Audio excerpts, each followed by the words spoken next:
আব্বা, আমি তো মালিকরে কয়ে আইছি আমার 6 মাসের ছুটি লাগবে। আর আমি বাড়িতে যাই ভাবিছি বাড়ি গিয়ে বিয়ে করব। বিয়ে? কিসের বিয়ে? তোর যে একটা ছোট ভাই আছে তার কোনো লাইন গার্ড না করে দে তুই তোর বিয়ের চিন্তা করতেছিস? আর সব থেকে বড় কথা, তোর তো ঘরে বিয়ের উপযুক্ত একটা ছোট বোন আছে, তারে কি এখনো বিয়ে দিছিস? হ্যাঁ আব্বা ঠিকই তো কয়েছে, আমি এখনো লাইনে দাঁড়াতে পারলাম না, ছোট বোনটার এখনো বিয়ে হয়নি, তার আগে তোমার মাথায় বিয়ের চিন্তা চলে আসে। আর তুমি যে বিয়ে করে বউ আনবা, বউরে চালাবে কে? আমরা তো চালাতে পারবো না, আর আমাদের ঘরে তোমাদের কোনো জায়গা নেই। শোন বাবা আশরাফুল, তুই আগে তো ছোট ভাইরে ইটালি পাঠানোর ব্যবস্থা কর, তারপরে তোর বিয়ের কথা চিন্তা করিস। জয়রে ইটালি পাঠাবো মানে? ও কি দেশে বসে কোনো কিছু করে? আর ও যে অনার্স পাশ করেছে, অনার্স পাশ করে একটা চাকরি বাকরিও তো করে না, সারাদিনই তো বাড়ি বসে থাকে।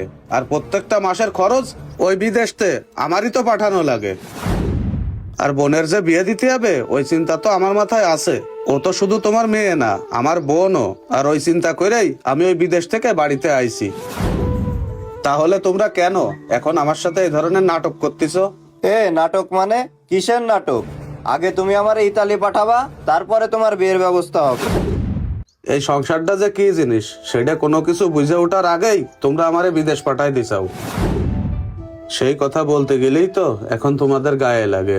ওই বিদেশের মাটিতে খায়ে না খায়ে তোমাদের জন্য আমি টাকা পাঠাইছি। তোমরাই তো বলছিলে যে তোরই তো বাড়ি, তোরই তো ঘর, যত আগে করতে পারবো ততই তোর ভালো।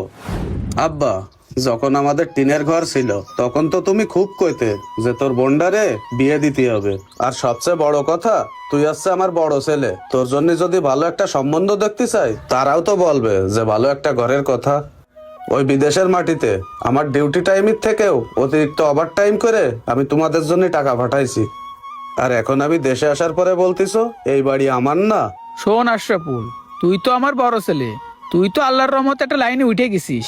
আর জয়ের তো এখনো কোনো লাইন গার্ড হয়নি, তাই আমি চাচ্ছিলাম কি আমি বেঁচে থাকতে থাকতে এই ঘরটা জয়ের নামে লিখে দিত। আর আল্লাহ বাঁচাইলে তুই তো এর থেকেও বড় বাড়ি করতে পারবি নি, আমি তোরে মন থেকে দোয়া করে দিবানে। হ্যাঁ ভাইয়া, আব্বা তো ঠিকই বলেছে।